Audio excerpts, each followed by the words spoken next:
Buenas tardes, seguimos aquí con su programa Aquí José Tomás y como les habíamos anticipado tenemos un invitado de lujo. Hablamos del doctor Expedi García, él es presidente de la Sociedad Dominicana de Cirugía Cardiovascular, un tema muy importante, Rosalba, para tratarlo con nuestros amables televidentes en este sábado 13. Así es, y encantadísimos nosotros de que el doctor nos haga el honor de acudir a nuestro llamado y estar aquí para orientar un poco a la población de temas que son comunes, pero a veces desconocidos por la población. Bienvenido, doctor.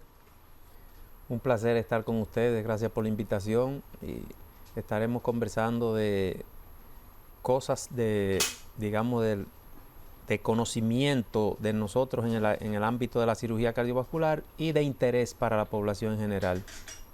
Sabemos que cada día cobra mayor auge las enfermedades asociadas al corazón, las enfermedades cardiovasculares en la República Dominicana, pero ¿qué cantidad de esas personas que padecen estas deficiencias necesitan una cirugía? ¿Cuántas cirugías son hechas aquí en el mes o en el año? ¿Cuál es la estadística que manejan ustedes como sociedad? Sí, para responder a eso te voy a dar algunos datos previos. En el mundo, cada año mueren aproximadamente 18 millones de personas, entre 17.5 y 18 millones de personas mueren cada año por enfermedad cardiovascular. Cuando nosotros nos referimos a enfermedad cardiovascular, estamos hablando de problemas cardíacos. Generalmente cuando al pueblo se le habla de problemas cardiovasculares siempre piensa en el infarto agudo del miocardio, pero esa es una de ellas solamente, esa es una manifestación.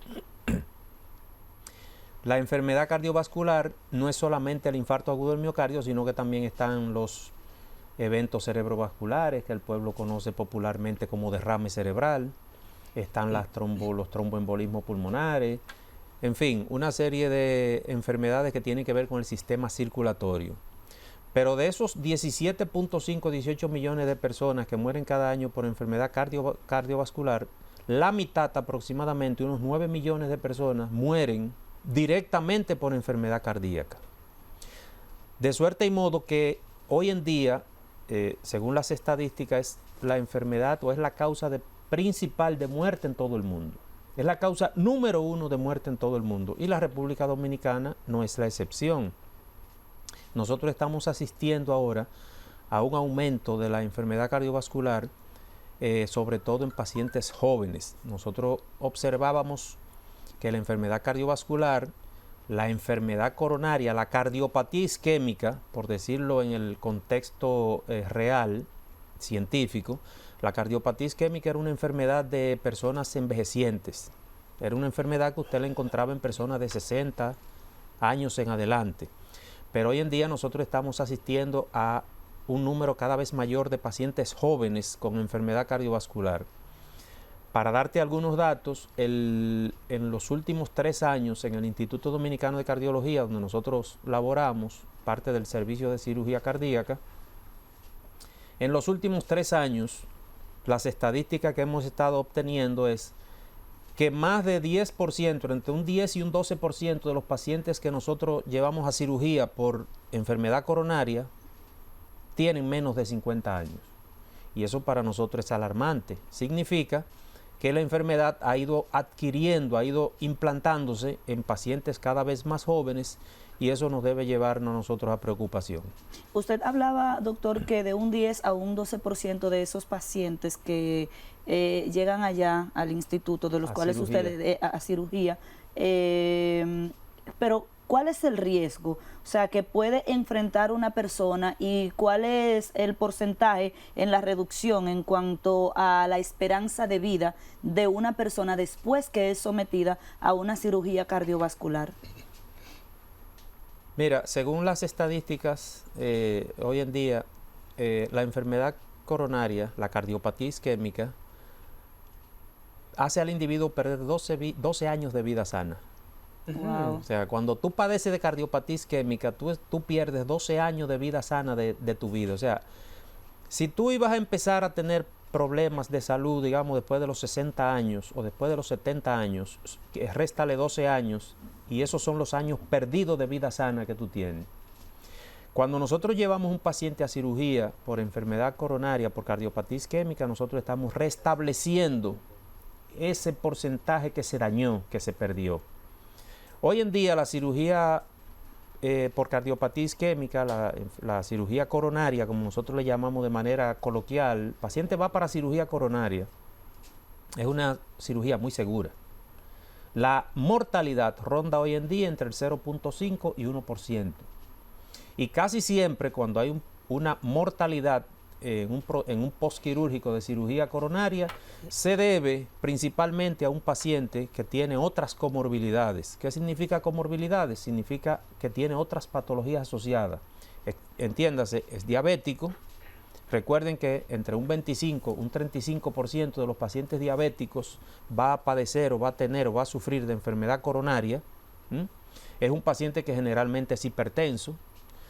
Y recuerden que, como les decía al principio, la cardiopatía isquémica es una enfermedad que se manifiesta sobre todo después de la sexta década de la vida. Por lo tanto, la mayoría de los pacientes que nosotros operamos son pacientes ya envejecientes, que de por sí representan un riesgo para la cirugía. Aún así, la cirugía coronaria es una de las cirugías más seguras hoy en día. ¿Y a qué se deberá, doctor, ese incremento que hay de pacientes jóvenes con problemas cardíacos o que necesiten alguna cirugía cardiovascular? Sí, es una pregunta interesante, una muy buena pregunta, porque nos lleva a lo que siempre se habla de medicina preventiva. La cardiopatía isquémica tiene dos componentes fundamentales, dos. Los factores que se pueden modificar y los factores que no se pueden modificar. Dentro de los factores que no se pueden modificar, nosotros tenemos la genética. Si tu papá o tu mamá, generalmente tu mamá, ha padecido de cardiopatía isquémica, y por lo regular, si tu mamá padece de cardiopatía isquémica, tu abuela también, o tu abuelo. Entonces, ustedes recuerdan que en los pueblos siempre se decía, en esa familia todos se mueren del corazón, en esa familia a todito le da cáncer. O sea, eso es genético, tú vienes con esa información, tú vienes con esa carga. Ese es uno de los factores más importantes para nosotros. Es un factor no modificable, pero también hay otros factores que tú vas adquiriendo durante la vida. Por ejemplo, si adquieres diabetes, tú tienes la carga genética, pero también hay hábitos que conllevan a eso. Por ejemplo, el medio ambiente, la parte medioambiental tú la puedes controlar. Claro. La alimentación sana, el no ingerir, por ejemplo, no abusar de la ingesta de bebidas alcohólicas, el tabaquismo, pero todos esos son ahora factores. vamos a los factores modificables, que son lo que tú compras, lo que tú buscas. Cuando tú te dedicas solamente al consumo de comida chatarra, de comida rápida, cuando tú eres asiduo a las frituras, cuando tú eres asiduo a las harinas, cuando tú eres asiduo al tabaco, el tabaco para nosotros es uno de los factores modificables más importantes para desarrollar una cardiopatía isquémica. De hecho, una vez que el paciente es fumador y deja de fumar, ese paciente, después de cierto tiempo de dejar de fumar, casi pasa a ser un paciente considerado como dentro de las estadísticas, con el mismo riesgo de un no fumador. No el mismo, pero muy parecido. Claro, los daños que ocasiona el fumar nunca se van a quitar. A veces los jóvenes me preguntan a mí, ¿y qué cantidad de cigarrillo es mucho? Un solo cigarrillo es mucho. Entonces, los factores, los hábitos que tú llevas en tu vida son muy importantes para desarrollar cardiopatía isquémica. Ya tú mencionaste la comida, mencionaste el tabaquismo, pero también el sedentarismo, el consumo de alcohol, sobre todo cuando tú consumes cerveza en altas cantidades, porque son bebidas que tienen muchos cereales, aumentan mucho los niveles de azúcar en sangre, tienen muchas calorías, pero también el colesterol alto, que también viene también por un factor heredofamiliar, la obesidad. Por suerte, nosotros vemos hoy en día los jóvenes son muy asiduos al gimnasio y está de moda estar fit y suben mucho a Instagram la foto levantando la pesa. Bueno, eso es bueno. El caminar, usted no puede levantar pesa, pero por lo menos caminar. El ejercitarse ayuda mucho a la función miocárdica. Hay algo, doctor, muy común entre los jóvenes, aunque no siempre sea por necesidad, a veces es un asunto de vanidad y de quedar bien, que es con el uso de los estimulantes sexuales, y la gente también habla comúnmente de los riesgos que tiene el consumo innecesario de estimulantes sexuales y el riesgo de padecer una enfermedad cardiovascular. ¿Es cierto que el uso de estimulantes sexuales sin que lo indique un doctor, sin que usted lo necesite, puede llevar a esas enfermedades? Mira, los estimulantes sexuales, esos medicamentos llegaron a la medicina, nosotros le llamamos a eso una serendipia. ¿Qué es una serendipia? Es un hallazgo accidental que se hace en medicina, pero que al final tú dices, pero servía para algo. Todos sabemos aquí que Alexander Fleming no estaba buscando la penicilina, simplemente hizo un descubrimiento, lo notó, óyeme, pero donde están estos hongos no crecen bacterias. Qué curioso. Y ahí fue que descubrió que el hongo producía una sustancia que él llamó el Penicillium notatum, y se descubrió que la penicilina mataba a la bacteria. Una serendipia. Eso mismo pasó con lo que hoy en día nosotros tenemos en su mayoría como estimulantes sexuales. El principal y el primero que se descubrió fue el sildenafil. El sildenafil en principio fue elaborado, fue diseñado, fue una molécula diseñada para disminuir los niveles de hipertensión pulmonar.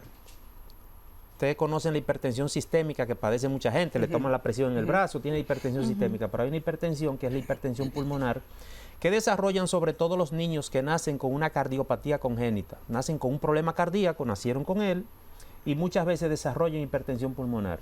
Buscando un medicamento para reducir la hipertensión pulmonar, se vio que esos medicamentos, sobre el sildenafil, aumentaba, como era un vasodilatador, aumentaba el nivel de flujo sanguíneo hacia los cuerpos cavernosos del pene y produce erección. Y todo el mundo lo conoce como eso, y no por la que en realidad se diseñó y se investigó. Entonces, los medicamentos, las sustancias que producen ese efecto de estimulantes sexuales, son medicamentos que actúan sobre el sistema cardiocirculatorio directamente. Por lo tanto, el usarlo sin una evaluación previa, el usarlo sin una indicación médica precisa, puede causar trastornos a la salud.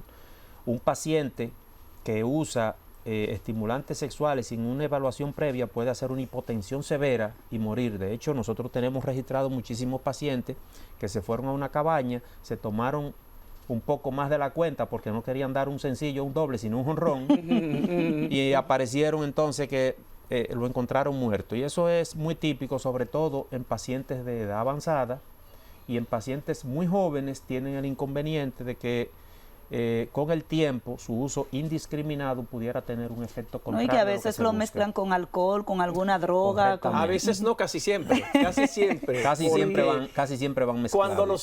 Cuando los jóvenes hablan de ir a una cabaña, obviamente lo primero que hacen es tomar bebidas alcohólicas, y entonces después viene el estimulante sexual, y esa combinación puede ser letal. Nosotros desaconsejamos el uso de esas sustancias o medicamentos sin una indicación médica. Sí. Tenemos otras importantes preguntas para usted, doctor, pero debemos irnos ahora a una pausa comercial. Mantenga la sintonía con nosotros porque este diálogo está bastante interesante.